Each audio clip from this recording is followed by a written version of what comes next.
এই রমাদান মাসে আল্লাহ তাআলা কোরআন নাজিল করেছেন। এখন আমাদেরকে যদি জিজ্ঞাসা করা হয় কোন মাসে কোরআন নাজিল হয়েছে, তাহলে আমরা কি বলবো?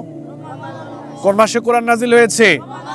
রমাদান মাস। তাহলে বোঝা যায় কোরআন নাজিলের মাস হলো রমাদান মাস। তাফসীরকারকগণ বলেন যে রমাদান মাসের এত বেশি মর্যাদা হওয়ার মূল কারণ হচ্ছে এই রমাদান মাসে আল্লাহ তাআলা কি নাজিল করেছেন?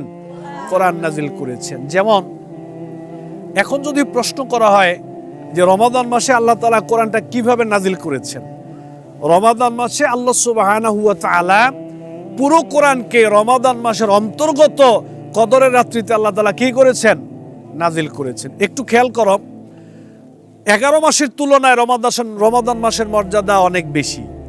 আবার এই যে লাইলাতুল কদরের যে রাত্রি রয়েছে, পুরো বছরকে যদি দিন রাত আমরা যদি সবকিছুকে এক পাল্লায় রাখি, আর যদি শুধুমাত্র কদরের রাত্রিকে আমরা আরেক পাল্লায় রাখি, তাহলে গোটা বছরের তুলনায় কদরের রাত্রির মর্যাদা আল্লাহ তাআলার কাছে একাই আরো বেশি। তার কারণ কি?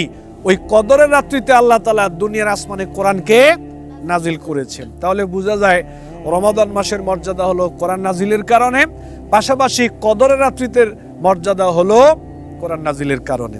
আচ্ছা, তাহলে রমাদান মাস শ্রেষ্ঠ মাস, আর অন্যতম কারণ হচ্ছে এ মাসে আল্লাহ তাআলা কোরআন নাজিল করেছেন। কদরের রাত্রি 1000 মাসের চেয়ে উত্তম একটি রাত্রি। এর মূল কারণ হচ্ছে ওই রাত্রিতে আল্লাহ তাআলা কি নাজিল করেছেন? কোরআন নাজিল করেছেন। আচ্ছা, এবার চলো